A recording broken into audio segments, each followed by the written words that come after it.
Hello friends, welcome to my YouTube channel learn with Kanika. आज हम करेंगे यूपी जूनियर सुपर टेट का general paper का प्रैक्टिस सेट 2। इससे पहले हम इसका फर्स्ट कंप्लीट कर चुके हैं और मैथ्स और साइंस के भी प्रैक्टिस सेट दो कंप्लीट कर चुके हैं।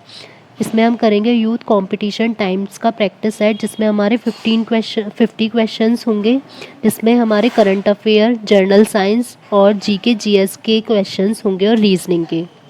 अगर आपको ये क्लास अच्छी लगती है तो आप अपने फ्रेंड्स तक भी इसे ज़रूर शेयर कीजिएगा। साथ ही चैनल को सब्सक्राइब भी कीजिएगा अगर आप चैनल पर नए हैं तो। क्वेश्चन 1।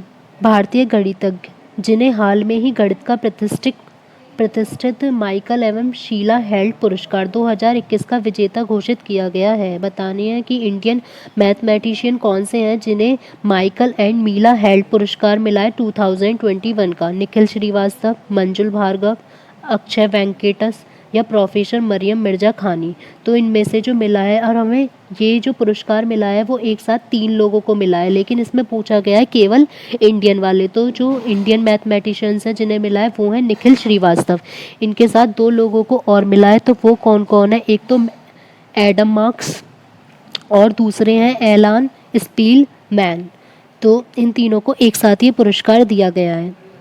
क्वेश्चन 2। संयुक्त राष्ट्र के आर्थिक और सामाजिक मामलों UNDESA, इसकी फुल फॉर्म होगी संयुक्त राष्ट्र के आर्थिक और सामाजिक मामलों, और इंग्लिश में होगी United nation development for economic and social affairs. Means जो इकोनॉमिक एंड सोशल अफेयर्स हैं उनके डेवलपमेंट के लिए जो यूनाइटेड नेशन है कि जनसंख्या विभाग द्वारा जारी इंटरनेशनल माइग्रेशन रिपोर्ट 2021। इनके अब ये भी पूछ लेते हैं हमसे, जैसे ये क्वेश्चन पूछ सकते हैं कि इंटरनेशनल माइग्रेशन रिपोर्ट कौन जारी करता है, तो वो आएगा UNDESA। एक ही क्वेश्चन में हमारे कई क्वेश्चन छिपे होते हैं, हमें ये नहीं करना है रट्टाफिकेशन कि इस क्वेश्चन का आंसर ये है तो यही होगा। हमें उसके फैक्ट्स याद रखने हैं कि इससे रिलेटेड कुछ और भी बनकर आ सकता है। रिपोर्ट के संदर्भ में निम्न में से कौन से कथन सत्य हैं? प्रवासी के रूप में भारतीय लोग सर्वाधिक UAE में रह रहे हैं। तो ये बताना है प्रवासी क्या, जो अपने देश को छोड़कर दूसरे देश में रहते हैं। तो ये बताना है कि भारत के लोग सबसे ज़्यादा UAE में रहते हैं, संयुक्त अरब अमीरात। तो ये हमारा ठीक कि सबसे ज़्यादा लोग UAE में रहते हैं इंडिया के। प्रवासियों के मामले में भारत दूसरे स्थान पर है, तो ये है रॉन्ग कि इंडिया जो है वो फर्स्ट पर है, कि सबसे ज़्यादा जो इंडिया के लोग हैं वही दूसरे देश जाकर रहते हैं, मीन्स चाहे जॉब के लिए हो या किसी भी टाइप से। नेक्स्ट है मैक्सिको के सबसे अधिक लोग दूसरे देश में रहते हैं। तो हमें इससे ही पता चल गया जब इंडिया के फर्स्ट पे हैं कि इंडिया के सबसे ज़्यादा लोग रहते हैं, तो मैक्सिको के तो होंगे नहीं फर्स्ट पे। तो हमारा क्या हो जाएगा? ओनली 1। सेकेंड और थर्ड हो जाएगा हमारा रॉन्ग। क्वेश्चन 3। उस न्यायमूर्ति का नाम बताइए जनवरी 2021 में जो broadcasting content complaints council BCC, तो इसकी फुल फॉर्म हो गई ब्रॉडकास्टिंग कंटेंट कंप्लेंट्स काउंसिल की पहली महिला चेयरपर्सन बनी। तो क्योंकि इससे पहले इसके जो चेयरपर्सन है वो पुरुष ही रह चुके हैं, तो महिला चेयरमैन कौन सी बनी है सबसे पहले? वो है गीता मित्तल। तो ये क्वेश्चन पूछा जा सकता है क्योंकि ये बहुत ही हाईलाइट में रहा था कि पहला महिला अध्यक्ष बनी है BCC की गीता मित्तल। क्वेश्चन 4। अमेरिकी नवनिर्वाचित राष्ट्रपति, जो अमेरिका में नए राष्ट्रपति बने हैं, जो बाइडन के संदर्भ में कौन से कथन सत्य हैं? जो बाइडन अमेरिका के 46वें राष्ट्रपति हैं, तो ये हमारा ठीक है कि अमेरिका के 46वें राष्ट्रपति जो बाइडन है। अमेरिकी राष्ट्रपति चुनाव में वो डेमोक्रेटिक पार्टी के उम्मीदवार थे, ये भी ठीक है कि वो कौन सी पार्टी से? डेमोक्रेटिक से। अब नेक्स्ट है वे 2009 से 2017 तक अमेरिका के 47वें उपराष्ट्रपति भी रह चुके हैं, तो ये भी हमारा ठीक है क्योंकि इससे पहले वो वाइस प्रेसिडेंट रह चुके हैं 47वें 2009 से 2017 तक। तो हमारे तीनों ही ठीक हो गए कि ये एक तो 46 प्रेसिडेंट है और डेमोक्रेटिक पार्टी से थे, और 47वें ये वाइस प्रेसिडेंट भी रह चुके हैं। तो आंसर हो जाएगा ऑप्शन डी। और इससे पहले पूछ सकते हैं कि इससे पहले कौन थे, तो वो थे डोनाल्ड ट्रंप, और वो कौन सी पार्टी से थे? रिपब्लिकन पार्टी से, जिन्हें इन्होंने हराया था। क्वेश्चन 5। प्रधानमंत्री नरेंद्र मोदी ने पश्चिमी dedicate freight corridor means west dedicate freight corridor WDFC के न्यू मदार न्यू रेवाड़ी का हाल ही में उद्घाटन किया है। तो ये बताना है कि न्यू मदार किस राज्य में है? तो न्यू मदार राजस्थान, उत्तर प्रदेश, महाराष्ट्र या गुजरात। कौन से राज्य में है न्यू मदार? राजस्थान में। अब हमसे ये भी पूछ सकते हैं कि WDFC का उद्घाटन किसने किया, तो वो भी आ सकता है। तो वो हमें याद रखना है कि प्रधानमंत्री नरेंद्र मोदी ने किया, और इन्होंने ये वीडियो कॉन्फ्रेंसिंग के माध्यम से किया था। क्वेश्चन 6 भारतीय रिजर्व बैंक आरबीआई ने धन के तत्काल लेन देन की प्रणाली आरटीजीएस को अब वर्ष के सभी 24 घंटे के लिए शुरू कर दिया है। तो आरटीजीएस के संदर्भ में हमें बताना है कौन सा कथन सही है। तो आरबीआई ने जो धन का तत्काल हम लेन देन कर सकते हैं उसे 24 आवर्स के लिए स्टार्ट कर दिया। तो बताना है कि आरटीजीएस से रिलेटेड क्या चीज़ सही है। फर्स्ट है आरटीजीएस की full form real transaction gross settlement. तो इसकी जो फुल फॉर्म होती है वो रियल टाइम होती है, रियल टाइम ग्रॉस सेटलमेंट। तो हमें यही पता चल रहा है ये टाइम से रिलेटेड है। तो हमारा जो फर्स्ट वाला है वो हो जाएगा wrong, real time gross settlement. Second है आरटीजीएस से न्यूनतम 2 लाख रुपए का लेन देन किया जा सकता है। तो ये ठीक है कि जो उसकी मिनिमम अमाउंट होगी वो कितनी होगी, 2 लाख रुपए। थर्ड है आरटीजीएस प्रणाली में अधिकतम राशि के लेन देन की कोई भी सीमा नहीं है। ये भी ठीक है कि अधिकतम जो मैक्सिमम अमाउंट होगी उसकी भी कोई भी सीमा नहीं है, और जो मिनिमम होगी वो होगी हमारी 2 लाख। और इसका जो लेन देन है वो किसके द्वारा किया जा सकता है, एनईएफटी के द्वारा। तो हमारा फर्स्ट रॉन्ग हो गया, सेकंड और थर्ड। तो आंसर हो जाएगा ऑप्शन बी। क्वेश्चन 7 भारत ने हाल ही में MRSAM का सफल परीक्षण किया है। तो इस मिसाइल के बारे में हमें बताना है कि कौन सा कथन सही है। पहले हमें देखना होगा कि MRSAM की फुल फॉर्म क्या होती है। तो होती है medium range surface to air missile. तो ये हो गया कि medium range surface to air missile. तो मीन्स ये मिसाइल कैसी है, सरफेस टू एयर। पूछा गया है यह माध्यम दूरी की हवा से हवा में मारने वाली, मीन्स एयर टू एयर तो ये है नहीं, तो फर्स्ट हो जाएगा हमारा रॉन्ग। ये क्या है, हमारी सरफेस टू एयर। इस मिसाइल को डीआरडीओ ने इजराइल एयरोस्पेस इंडस्ट्रीज़ के साथ मिलकर डिज़ाइन किया। ये भी ठीक है कि इसे किसने डिज़ाइन किया, डीआरडीओ ने। थर्ड, इसकी मारक क्षमता 70 किलोमीटर तक है। ये भी ठीक है। तो हमारा सेकंड और थर्ड ठीक हो जाएगा। तो हो जाएगा option B. Next question 8 Bhopal gas त्रासदी के कारण 2-3 दिसंबर की रात की गिनती देश के इतिहास में काला दिन के तौर पर की जाती है। तो जो हमें पता है कि जो भोपाल गैस त्रासदी हुई थी वो हुई थी 2-3 दिसंबर की रात को, और कौन से ईयर में हुई थी, 1984 में। तो उसको हिस्ट्री में ब्लैक डे के रूप में मनाते हैं। तो इसके बारे में कौन सा सच है। यह दुर्घटना 1984 में हुई थी, ठीक है। इस दुर्घटना में मिथाइल आइसोसाइनेट गैस का रिसाव हुआ था। ये भी ठीक है। ये पूछ लेते हैं कि भोपाल गैस त्रासदी में कौन सी गैस का रिसाव हुआ था, मिथाइल आइसोसाइनाइड।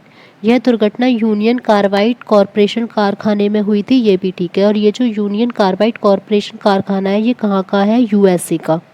तो हमारे तीनों ठीक है। तो आंसर हो जाएगा 1, 2, 3। क्वेश्चन 9 राष्ट्रपति रामनाथ कोविंद ने निम्नलिखित में से किस राज्य को डिजिटल इंडिया पुरस्कार 2020 दिया है। तो मेन हमें ये याद रखना है कि डिजिटल इंडिया पुरस्कार कौन से राज्य को मिला है। तो वो मिला है बिहार को। ये मिला है महामारी मीन्स पैंडेमिक में नवाचार इनोवेशन यूज़ करने के लिए किसको दिया गया है, ये बिहार को। क्वेश्चन 10 हाल ही में एडेल गिव हुरून इंडिया की रिपोर्ट 2020 के अनुसार वित्तीय वर्ष 2020 में सबसे दानवीर भारतीय कौन से हैं। तो ये रिपोर्ट आती है एडेल गिव हुरून इंडिया। तो इसकी रिपोर्ट के अकॉर्डिंग बताना है कि सबसे दानवीर भारतीय कौन से हैं। तो सबसे दानवीर भारतीय हैं अजीज प्रेम जी। इनसे पहले कौन थे, शिव नाडार। इन्हें पीछे छोड़ दिया है और अब कौन हो गए हैं, अजीज प्रेम जी। क्वेश्चन 11 बुद्ध को महापरिनिर्वाण कहाँ प्राप्त हुआ था। तो इसका मतलब है ये जो महापरिनिर्वाण है इसका मीनिंग क्या होगा कि उनकी मृत्यु कहाँ पर हुई थी, कि उनकी डेथ कहाँ पर हुई थी। ये बताना है, बोध गया में, कुशीनगर में, राजगृह और वैशाली में।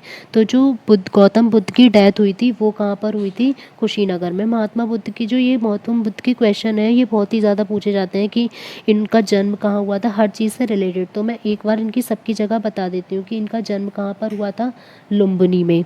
और इन्होंने जब गृह त्याग किया था मीन्स अपना घर छोड़ा था, तो ये कहाँ पर गए थे, राजगृह में। और इन्हें ज्ञान प्राप्ति कहाँ पर हुई थी, बोध गया में। और वैशाली में क्या हुआ था, जो इनका लास्ट टाइम था, सबसे अंतिम जो वर्षा ऋतु थी वो इन्होंने वैशाली में ही व्यतीत की थी। और और मृत्यु हुई थी कुशीनगर में। तो सबसे ही हमें चारों ऑप्शन में पता चल गया कि यहाँ पर कुछ ना कुछ हुआ ही है। इसका आंसर हो जाएगा ऑप्शन बी। क्वेश्चन 12, प्राचीन भारत के महान व्याकरणविद पतंजलि किसके समकालीन थे? जब हमसे समकालीन पूछा जाता है तो मीन्स वो किसके काल में थे। तो पतंजलि किसके काल में थे ये बताना है। चंद्रगुप्त मौर्य, अशोक, पुष्यमित्र सुंग या वसुमित्र। तो जो पतंजलि थे वो किसके काल में थे? पुष्यमित्र सुंग के काल में। और पतंजलि ने एक पुस्तक की भी रचना की थी जिसका क्या नाम था? महाभाष्य। ये भी पूछ सकते हैं कि महाभाष्य पुस्तक की रचना किसने की थी? पतंजलि ने। और ये जो पुष्यमित्र सुंग थे ये शुंग वंश के संस्थापक भी थे। नेक्स्ट, पहली बार भारत पर आक्रमण करने वाला मुस्लिम कौन था? कौन सा ऐसा मुस्लिम था जिसने भारत पर पहली बार आक्रमण किया था? फिरदौस शाह, मोहम्मद गौरी, मोहम्मद बिन कासिम या महमूद गजनबी। तो ये था मोहम्मद बिन कासिम। इसने कब किया था? 711 ईस्वी में सिंध के क्षेत्र पर सबसे पहले इसी ने आक्रमण किया था। तो ये हमसे पूछ लिया जाता है क्योंकि हमें मोहम्मद गौरी, महमूद गजनवी, मोहम्मद बिन कासिम तीनों ही नाम सुने होते हैं तो कन्फ्यूज़न हो जाती है। तो हमें याद रखना है कि पहला मुस्लिम था मोहम्मद बिन कासिम।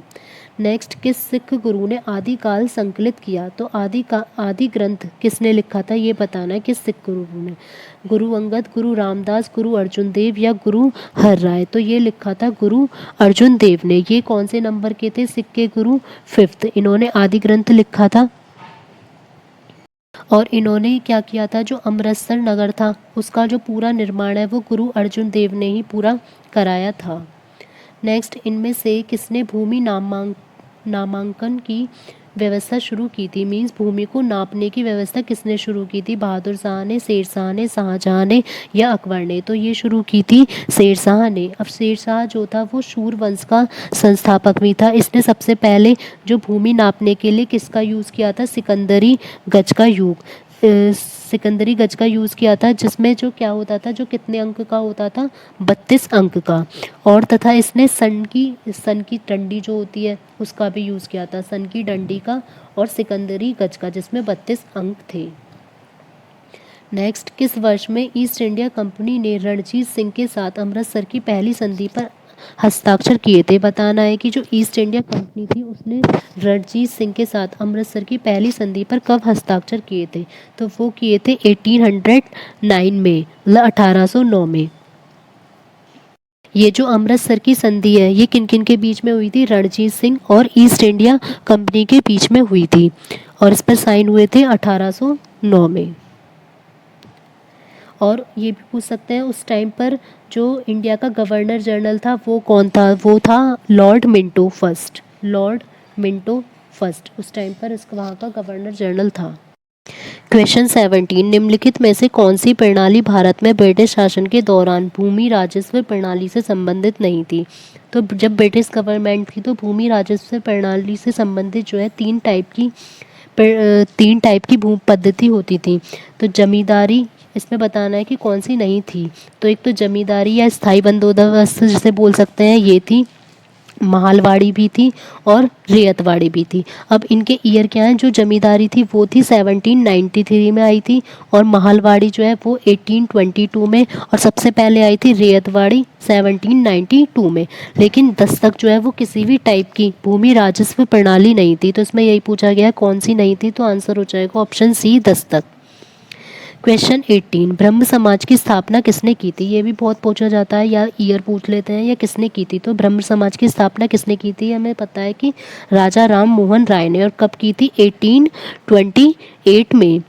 इन्होंने जो है सबसे मेन जो प्रथा को ख़त्म किया था वो कौन सी थी? सती प्रथा। अब स्वामी विवेकानंद है तो उन्होंने किसकी की थी? रामकृष्ण मिशन की। स्वामी दयानंद सरस्वती ने किसकी की थी? आर्य समाज की। और किस में की थी? 1875 में। पहले उन्होंने कोलकाता में की थी, फिर उसका जो हेडक्वार्टर था बाद में बम्बई बना दिया गया था। क्वेश्चन 19, अमृतसर में जलियांवाला बाग कुख्यात जनसंहार किस दिन घटित हुआ था? जो अमृतसर में जलियांवाला बाग कांड हुआ था वो किस दिन हुआ था? तो वो हुआ था, हमें ये तो पता है 13 अप्रैल है, तो दो ऑप्शन हमने कट कर दिए। अब 1920 या 1919, तो ये हुआ था जलियांवाला बाग 13 अप्रैल 1919 में। इसमें क्या हुआ था कि डॉक्टर सत्यपाल और सैफुद्दीन किचलू इनकी जो गिरफ्तारी हुई थी उसके विरोध में वहाँ पर जो जनरल डायर ने गोलियां चला दी थी, जिसके अकॉर्डिंग जो है वहाँ पर बहुत सारे लोग मारे गए थे, कम से कम 1000 लोग मारे गए थे। इसीलिए ये हुआ था अमृतसर में जलियांवाला बाग, याद रखना है 13 अप्रैल 1919। क्वेश्चन 20, सिंधु घाटी सभ्यता के बारे में कौन सा कथन सत्य है? सिंधु घाटी के जो लोग थे वो कपास का उत्पादन करने वाले पहले लोग थे। इन्होंने लकड़ी के बक्से में अनाज भंडार किया था, मतलब अनाज को इकट्ठा करके रखा था।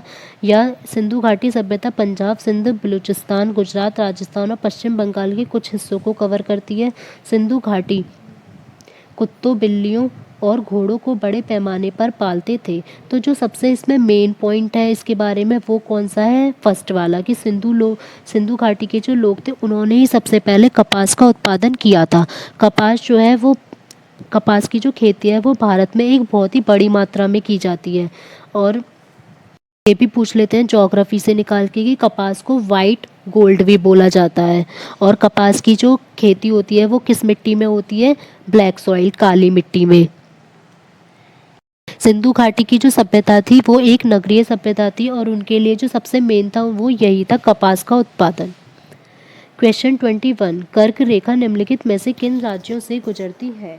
तो इसी के लिए मैंने कल एक शॉर्ट ट्रिक बनाई थी कि जिससे कि हम ये याद रख सकते हैं कि जो ट्रॉपिक ऑफ कैंसर है वो इंडिया के किस किस स्टेट से होकर गुजरती है। तो ये हमें पता है कि वो 8 स्टेट से होकर गुजरती है।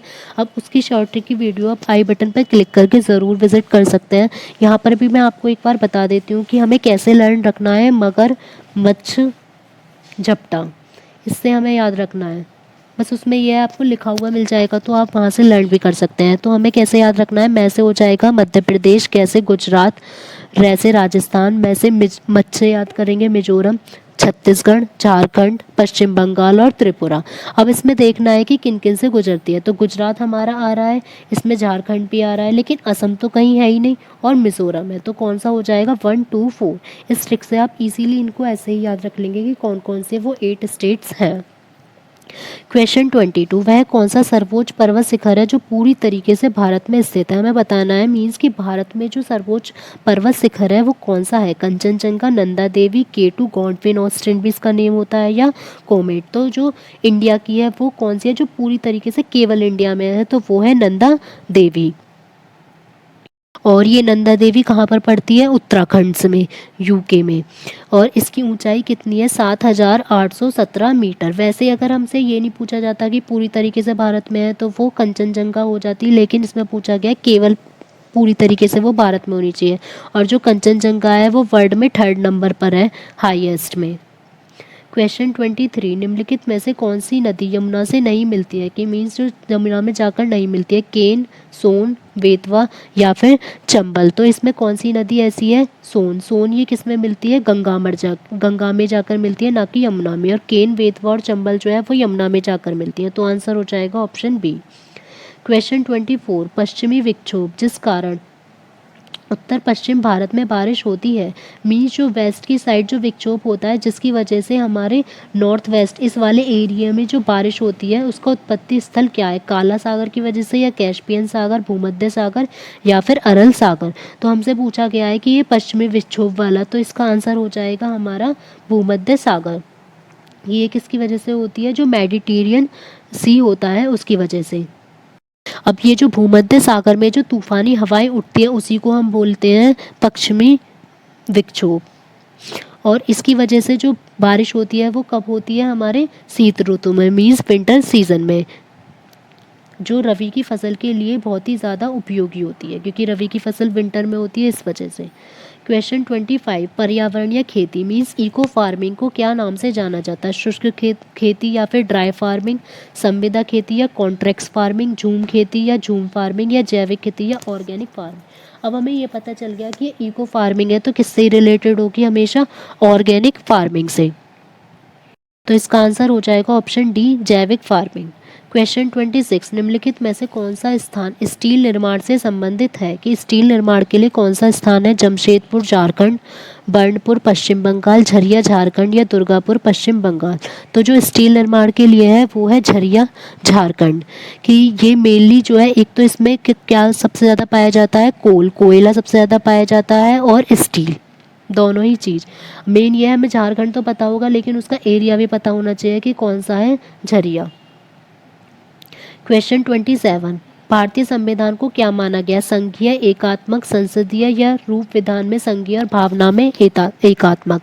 तो जो इंडियन हमारा कॉन्स्टिट्यूशन है वो है रूप विधान में तो संघीय और भावना में एकात्मक है। मीन्स दोनों टाइप से है। अगर खाली एकात्मक होता तो उसका मीनिंग क्या होता कि बस जो सारी शक्तियाँ हैं वो केवल गवर्नमेंट के पास ही हैं, और जो संघात्मक होता उसके पास होता कि हमारा जो शक्तियाँ होंगी वो सेंटर और स्टेट दोनों के पास डिवाइड होंगी, दोनों अपना अपना काम अलग अलग करेंगी। लेकिन इसमें एक साथ इसको बोला गया है कि रूप विधान में तो वो संघीय अपना काम तो अलग अलग करेंगी, लेकिन जो पूरी इंडिया को एक तरीके से देखा जाएगा तो वो कैसे देखा जाएगा? उसको एकात्मक रूप से। और ये था कि एक ये भी परिभाषा है जिसे पूछ लेते हैं नॉर्मली कि ये किसने कही थी, जो भारतीय संविधान अर्ध संघीय संविधान है, ये किसने कहा था? के.सी. वेयर ने। भारतीय संविधान अर्ध संघीय संविधान है, मीन्स जो इंडियन कॉन्स्टिट्यूशन है वो सेमी फेडरल है, तो ये कहा था के.सी. वेयर ने। क्वेश्चन 28, निम्नलिखित में से कौन सी समिति ने मूल कर्तव्यों को संविधान में सम्मिलित करने का सुझाव दिया? कि जो हमारे फंडामेंटल ड्यूटीज़ है कितनी है वो 11, तो उसे सम्मिलित करने के लिए किसने सुझाव दिया था? मल्होत्रा समिति ने, नरसिम्हन समिति ने, राघवन समिति ने या स्वर्ण सिंह समिति ने? तो ये जो सुझाव दिया था ये दिया था स्वर्ण सिंह समिति ने।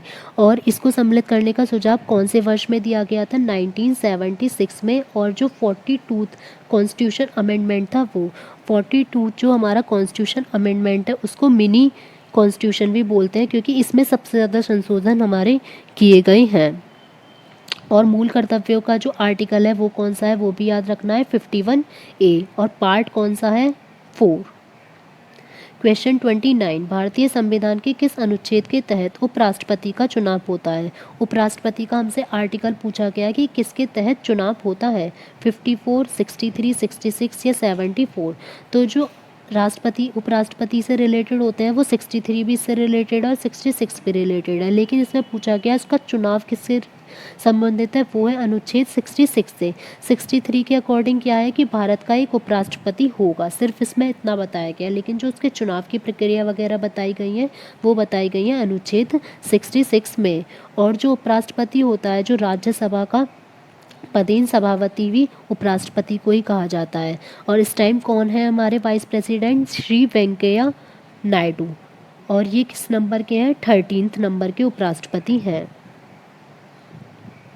क्वेश्चन 30, भारत के केंद्रीय मंत्रिमंडल में अधिकतम कितने मंत्री हो सकते हैं? इसमें बताना है कि जो मंत्रिमंडल होता है उसमें कितने अधिकतम मंत्री हो सकते हैं। लोकसभा की संख्या का 15%, 10%, 5% या 20%। तो जो उसमें मंत्री हो सकते हैं वो लोकसभा की संख्या के, लोकसभा कह सकते हैं या विधानसभा भी लिखा आ सकता है, तो उसकी संख्या के जो 15% होंगे उतने ही मंत्री हो सकते हैं। क्वेश्चन 31, पंचायती राज व्यवस्था के तहत ग्राम सभा के सदस्य कौन होते हैं? जो ग्राम सभा के सदस्य होंगे वो कौन होंगे? गांव के सभी सदस्य या गांव के सभी सदस्य जिनकी आयु 16 वर्ष से अधिक है, पंचायत क्षेत्र में मतदाता के रूप में पंजीकृत सभी वयस्क सदस्य, या फिर पंचायत क्षेत्र की महिलाओं को छोड़कर गांव के सभी सदस्य। तो ये तो हमें दिख ही रहा है कि महिलाओं को छोड़कर ऐसा तो कुछ हो ही नहीं सकता और सभी सदस्य भी नहीं हो सकते। और यहाँ या तो 18 वर्ष से अधिक होता है, ये है 16 वर्ष से अधिक, तो ये भी नहीं हो सकता कि लीगली नहीं है। तो क्या आएगा हमारा आंसर सी, पंचायत क्षेत्र में मतदाता के रूप में पंजीकृत। मीन्स जो 18 ईयर्स से ऊपर के होंगे सभी वयस्क सदस्य वो ग्राम सभा के सदस्य होंगे। और जो ग्राम सभा को कौन से आर्टिकल में, मतलब कौन से आर्टिकल में इसको शामिल किया गया है, तो 243B में, ये भी इसको याद रखना है। क्वेश्चन 32, संविधान का 52nd जो हमारा 52वां संशोधन है वो किससे रिलेटेड है? दल बदल से, आरक्षण से, निर्वाचन से या अल्पसंख्यकों के संरक्षण से? तो जो 52वां संशोधन अधिनियम है वो किससे संबंधित है? हमारा दल बदल से। और ये कब जोड़ा गया था? ये संशोधन अधिनियम है तो क्योंकि जोड़ा गया होगा 1985 में जोड़ा गया था। और हमारे पता है हमें कि 12 शेड्यूल होते हैं, और 12 शेड्यूल को लर्न करने की भी मैं ट्रिक 1-2 दिन में डाल दूंगी, आप उससे लर्न कर सकते हैं, क्योंकि उससे भी बहुत ज़्यादा क्वेश्चंस पूछे जाते हैं और लगातार भी हमसे पूछ लेते हैं कि फर्स्ट कौन सा शेड्यूल है इस टाइप से। तो जो दल बदल है वो कौन से शेड्यूल में डाला गया है, वो 10th शेड्यूल में। क्वेश्चन 33, भारत में राष्ट्रीय आय का संकलन करने वाली कौन सी संस्था है। मीन्स जो नेशनल इनकम का आकलन करेगी वो कौन सी संस्था है। रिजर्व बैंक ऑफ इंडिया ये तो हो नहीं सकती है, तो बैंक से रिलेटेड हो गई। योजना आयोग, वित्त मंत्रालय, केंद्रीय सांख्यिकी संगठन। तो हमें पता चल गया कि जो नेशनल इनकम का करेगी तो वो इससे रिलेटेड कौन होगी, केंद्रीय सांख्यिकीय संगठन, मीन्स CSO, सेंट्रल स्टैटिस्टिकल और ऑर्गेनाइजेशन। इसकी स्थापना कब की गई थी, 2 मई 1951 में। ये जो CSO है ये योजना आयोग के अंतर्गत वर्क करता है, लेकिन जो मेन इसका आकलन करती है वो CSO करती है। अगर ये आता कि CSO किसके अंडर वर्क करता है तो आता योजना मंत्रालय के अंतर्गत या योजना आयोग के अंतर्गत। नेक्स्ट है, नाबार्ड की स्थापना किस वर्ष में हुई थी। फर्स्ट हमें पहले नाबार्ड की फुल फॉर्म पता होनी चाहिए, तो इसकी फुल फॉर्म क्या होगी, national bank for agriculture and rural development. National bank for agriculture and rural development. इसकी स्थापना कब हुई थी, 1970, 75, 77 या 82। तो इसकी स्थापना हुई थी 1982 में, 5 नवंबर 1982। और किसने की थी इसकी स्थापना, इंदिरा गांधी ने। क्वेश्चन 35, जनगणना 2011 के अनुसार भारत तीसरा सबसे अधिक आबादी वाला राज्य कौन सा है। मीन्स जो इंडिया का थर्ड आबादी वाला कौन सा राज्य है, महाराष्ट्र, मध्य प्रदेश, पश्चिम बंगाल या फिर बिहार। तो जो थर्ड नंबर पर आता है वो हम कौन सा आता है, बिहार। फर्स्ट नंबर पे कौन सा आएगा, तो फर्स्ट पे हमें याद रखना है कि फर्स्ट पे आबादी के अकॉर्डिंग पूछा गया, जनसंख्या के अकॉर्डिंग, तो फर्स्ट पे होगा यूपी, और सेकंड पे होगा महाराष्ट्र, और थर्ड पे होगा बिहार। अगर पूछा जाएगा क्षेत्रफल के अकॉर्डिंग तो फर्स्ट पे आ जाएगा तब Rajasthan. Question 36, economic survey. Economic survey किसके द्वारा प्रकाशित किया जाता है। हमें पता है कि जब भी बजट आता है उससे पहले इकोनॉमिक सर्वे प्रकाशित किया जाता है, तो वो कौन करता है, रिजर्व बैंक ऑफ इंडिया। इसका तो रिलेशन होगा ही नहीं से कि ये बैंक का है, योजना आयोग, वित्त मंत्रालय या राष्ट्रीय सांख्यिकीय संस्थान। तो जो इकोनॉमिक सर्वे है वो किससे रिलेटेड है, वित्त मंत्रालय से, मिनिस्ट्री ऑफ फाइनेंस द्वारा ये हर वर्ष प्रकाशित किया जाता है। इसमें पूरे 12 महीने की पूरी बताई जाती है कि भारतीय अर्थव्यवस्था की उसमें की पूरी समीक्षा की जाती है कि किस टाइप से क्या क्या चीज़ें हुई हैं। और ये क्या किया जाता है, संसद के दोनों सदनों में ही इसको पेश भी किया जाता है। क्वेश्चन 37, ग्रेट बैरियर रीफ क्या है, एक क्या है। ये जो ग्रेट बैरियर रीफ है ये क्या चीज़ है, हमें ये बताना है। पर्वत श्रृंखला, प्रवाल रचना, मानव निर्मित दीवार या ज्वारीय भित्ति। तो जो ग्रेट बैरियर रीफ है वो विश्व की सबसे बड़ी प्रवाल रचना है। इसमें जो है 2900 रीफ और 900 द्वीप को मिलाकर पूरा ये टोटल बनाया गया है ग्रेट बैरियर रीफ। और ये कहाँ पर है, प्रशांत महासागर में। नेक्स्ट, सर्वाधिक वार्षिक वर्षा कहाँ होती है। बताना है कि जो ईयरली रेन होती है वो सबसे ज़्यादा कहाँ पर होती है, कैनेडियन शील्ड में, अमेजन बेसिन, गंगा बेसिन या साइबेरियन मैदान। तो जो सबसे ज़्यादा बारिश होती है वो कहाँ होती है, अमेजन बेसिन में। यहाँ पर जो एवरेज है वो कितना है, 200 सेंटीमीटर। और ये किस में पड़ता है, विषुवत रेखीय प्रदेश में। और इसके अलावा इसके बाद जो अगर हमसे पूछा जाए तो सेकंड नंबर पे क्या आएगा, गंगा बेसिन। इसमें होती है 110 सेंटीमीटर की। और ये जो कैनेडियन शील्ड है और साइबेरियन मैदान है यहाँ पर नेक्स्ट, क्वेश्चन 39, भद्रा वन्य जीव अभ्यारण्य किस राज्य में स्थित है। तो हमें बताना है कि भद्रा वन्य जीव अभ्यारण्य जो है वो किस राज्य में स्थित है, केरल, मध्य प्रदेश, कर्नाटक या उत्तर प्रदेश। तो ये है हमारा कर्नाटक में। ये ज़्यादातर इसमें पूछे जाते हैं कि नेशनल पार्क वगैरह की कौन सा कहाँ पर है। और यूपी का हमें सबसे मेन याद रखना है दुधवा नेशनल पार्क। और ऐसे ही हमें उत्तराखंड का मेन याद रखना है जिम कॉर्बेट नेशनल पार्क, ये जो कुछ मेन है। और असम का काजीरंगा नेशनल पार्क और मानस भी वहाँ का ही है। तो ये मेन जो है कुछ हमें याद रखना है कि इनसे क्वेश्चंस पूछे जाते हैं। क्वेश्चन 40, भारत देश का विश्व धरोहर स्थलों में संख्या के आधार पर कौन सा स्थान है? तो बताना है विश्व धरोहर स्थल के अकॉर्डिंग जो है इंडिया का कौन सा स्थान है, तो वो है 7वां नंबर पे। इसमें जो है इंडिया की कितनी है टोटल चीज़ें, 39 स्थल जो है इंडिया के वो विश्व धरोहर में शामिल हैं। और उसका अगर पूरे विश्व के अकॉर्डिंग देखेंगे तो 7वां। अगर हमसे पूछ लिया जाए केवल एशिया में कौन सा है, तो वो सेकंड नंबर पर आ जाएगा। क्वेश्चन 41, समय की एसआई इकाई क्या है? मीन्स जो टाइम की हमें बतानी है कि स्टैंडर्ड यूनिट क्या होगी। तो स्टैंडर्ड यूनिट क्या होगी? जो घंटा, सेकंड, मिनट या मिली सेकंड। तो हमें पता है कि समय की जो एसआई यूनिट होगी वो क्या होगी? सेकंड। कि पूरी जो 7 राशियाँ होती हैं सबके साथ के ही वो एसआई मात्रक होते हैं। जैसे लंबाई का हो गया मीटर, द्रव्यमान का किलोग्राम, ताप का हो जाएगा केल्विन, विद्युत धारा का एम्पियर, इसी टाइप से समय का हो जाएगा सेकंड। 42, किसी व्यक्ति का पूरा प्रतिबिंब, अगर पूरी इमेज उसकी देखनी है तो समतल दर्पण अगर हम ले लें प्लेन मिरर, तो उसकी ऊंचाई कितनी होती है? तो अगर हमें अपना पूरी मिरर देखनी है तो उसकी जो प्लेन मिरर है उसकी ऊंचाई हमेशा कितनी होनी चाहिए? व्यक्ति की ऊंचाई की आधी। अगर हम पूरे अपना देखना चाहते हैं तो उसकी हमारी जितनी ऊंचाई है उसकी आधी ऊंचाई का हमें समतल दर्पण लेना होगा, जिससे कि जो हमारी इमेज है वो पूरी दिखाई दे सके। क्वेश्चन 43, न्यूट्रॉन की खोज किसने की थी? न्यूट्रॉन की खोज की थी चैडविक ने। और कब की थी? 1932 में। न्यूट्रॉन पे जो है कोई भी आवेश नहीं होता, ये न्यूट्रल होता है और इसका द्रव्यमान जो है वो प्रोटॉन के द्रव्यमान के बराबर ही होता है। और इसकी जो लाइफ टाइम पीरियड होता है वो कितने मिनट का होता है? केवल 17 मिनट का। क्वेश्चन 44, निम्नलिखित में से कौन सी धातु सबसे अधिक आघातवर्य मीन्स मैलिएबल है? तो इसमें बताना है कि जिसको हम सबसे ज़्यादा मैलिएबिलिटी सबसे ज़्यादा किसकी होगी? जिसको सबसे ज़्यादा चेंज कर सकते हैं उसकी या तो शीट बना सकते हैं या वायर बना सकते हैं इस टाइप से, जैसे या जिसकी ज्वेलरी बना सकते हैं। मतलब सबसे ज़्यादा उसको चेंज किसको कर सकते हैं? तांबा और एल्यूमिनियम, लोहा और एल्यूमिनियम, जस्ता और शीशा या सोना और चांदी। तो सबसे ज़्यादा जो मैलिएबल होते हैं वो कौन से होते हैं? सोना और चांदी। सोना और चांदी जो है दोनों ही अवस्था में मिलते हैं, मुक्त में भी और संयुक्त में भी। अगर हमसे चाहे आघातवर्य पूछ लिया जाए या फिर तन्यता पूछ ली जाए मीन्स डक्टिलिटी, तो सबसे ज़्यादा जो दोनों की चाहे मतलब उनकी शीट बनाई जाए चाहे वायर बनाया जाए तो दोनों ही चीज़ किसकी होंगी? सोना और चांदी की।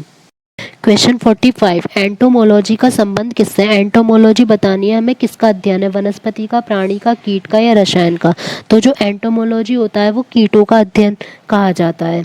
ऐसे ही हमसे कई सारी स्टडी पूछ ली जाती है कि किसकी कौन सी होती है, तो उसका हमें नेम याद होना चाहिए।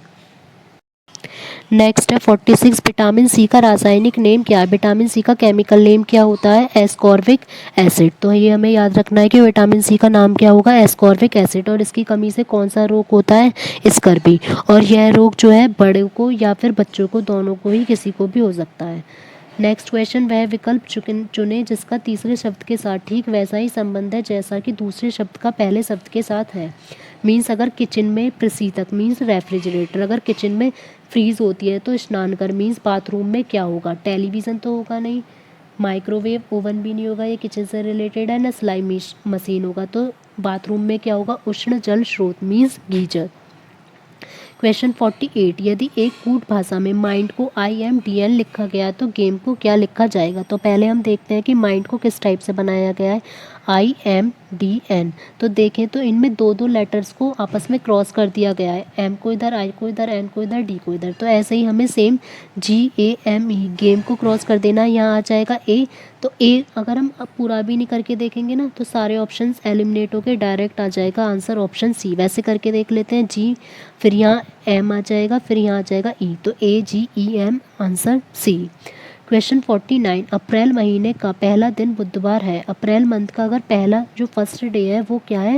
वेडनेसडे। तो उसी वर्ष में मई माह की पहली तारीख को सप्ताह का कौन सा दिन होगा? तो बताना है कि अगर मई की हमें लेनी है पहली दिन तो उसमें कौन सा दिन हमारा आएगा। अब हमें दिया हुआ है कि 1 अप्रैल को तो है वेडनेसडे और हमें देखना है कि मई की फर्स्ट डेट को क्या आएगा। तो अब अप्रैल में कितने दिन बचे, 1 अप्रैल का तो दे दिया, हमें क्या करना है 30 में से 1 माइनस कर लेंगे, टोटल कितने दिन बचेंगे 29 दिन। 29 दिन तो हो गए अप्रैल के, और 1 हो गया हमारा मई का, तो टोटल कितने दिन हो गए 30 दिन। उसके बाद क्या करेंगे, हम हमेशा 7 से डिवाइड कर देंगे, क्योंकि 1 वीक में 7 डेज होते हैं। तो जब 7 से 30 को डिवाइड करेंगे तो 7 4 28, कितना रिमाइंडर बचेगा 2। तो जितना हमारा रिमाइंडर बचता है उतने ही डेज प्लस कर देते हैं। तो वेडनेसडे में हमें 2 डेज प्लस करने हैं, तो कितना आएगा थर्सडे फ्राइडे। तो आंसर हो जाएगा option B Friday. Last question, दिए गए कथनों और निष्कर्षों को ध्यान से पढ़ें। यह मानते हुए कि कथनों में दी गई जानकारी सत्य है, भले ही यह सामान्यतः ज्ञान तथ्यों से अलग क्यों ना हो। चाहे ये किसी भी टाइप की जानकारी दी हुई हो, लेकिन हमें यही मानकर चलना है कि ये सत्य है। हमें कथन दिया गया है, ये है हमारा सिलोगिज्म का क्वेश्चन, जिसमें हमें वेन डायग्राम बनाना होगा। फर्स्ट है कि कुछ सिंह बिल्लियाँ हैं। जब हमें सम का बनाना होगा तो कैसे बनाएंगे, इस टाइप से, क्योंकि कुछ का आ गया, और जब कुछ का मीन्स होगा सम, और जब ऑल का बनाएंगे तो इसमें पूरा ले लेंगे। तो फर्स्ट है कि कुछ सिंह बिल्लियाँ हैं, तो जो कुछ सिंह होंगे वो क्या हो जाएंगी, यहाँ पर मैं इंग्लिश में लिख देती हूँ इसको तो ईजीली रहेगा, कि कुछ लॉइन जो है वो क्या है, कैट। ठीक है, फिर सभी बिल्लियाँ बाघ हैं, तो जो सभी सारी की सारी कैट हैं वो क्या हो जाएंगी, बाघ मीन्स टाइगर हो जाएंगी। कोई भी बाघ हाथी नहीं है, तो कोई भी बाघ जो है वो एलिफेंट नहीं है हमारा। और जितने भी एलिफेंट है, सारे एलिफेंट क्या हैं हमारे, खरगोश मीन्स रैबिट। ये हमारा बन गया कथन का। अब निष्कर्ष है, हमें देखना है कुछ बाघ सिंह है मीन्स जो कुछ टाइगर हैं वो हमारे लॉइन होने चाहिए, लेकिन टाइगर और लॉइन में हमें कोई भी रिलेशन नहीं दिया। तो जिसमें रिलेशन नहीं दिया होता हमें खुद से नहीं बनाना होता है। तो हमारा फर्स्ट क्या है कि कुछ बाघ सिंह हैं मीन्स जो कुछ टाइगर हैं वो लॉइन होने चाहिए। जब हमें ये पता है कि कुछ लॉइन कैट है और सारी कैट ही टाइगर आ रही हैं, तो मीन्स जो है कुछ लॉइन टाइगर होंगे। हमें दिख रहा है कि यहाँ पर कुछ का रिलेशन बन रहा है, तो फर्स्ट वाला हो जाएगा हमारा ठीक। कोई भी हाथी सिंह नहीं है मीन्स जो कोई भी एलिफेंट है वो हमारा लॉइन नहीं है। इनके बीच में हमारा कोई भी रिलेशन नहीं गिवन, क्योंकि कुछ इसमें से बचे हुए हैं तो हो सकता है वो हो भी। तो जिसमें रिलेशन नहीं दिया होगा उसे हमें लेट नहीं करना। नेक्स्ट है कुछ बिल्लियाँ हाथी हैं, तो कुछ बिल्लियाँ हाथी हैं, इनका भी कोई रिलेशन नहीं गिवन, तो ये भी हम रॉन्ग कर देंगे। नेक्स्ट है कुछ बाघ बिल्लियाँ हैं, तो जो कुछ टाइगर हैं वो बिल्ली हैं, हमें ये पता चल रहा है कि दोनों में रिलेशन है, तो फोर्थ हो जाएगा हमारा करेक्ट। तो हमारा आंसर हो जाएगा ऑप्शन डी, कि केवल फर्स्ट और फोर्थ जो है अनुसरण करते हैं। अगर आपको आज की क्लास अच्छी लगी हो तो वीडियो को लाइक एंड शेयर ज़रूर करें, एंड साथ ही कमेंट बॉक्स में ज़रूर बताएं कि आपको क्लास कैसी लगी। Thank you very much.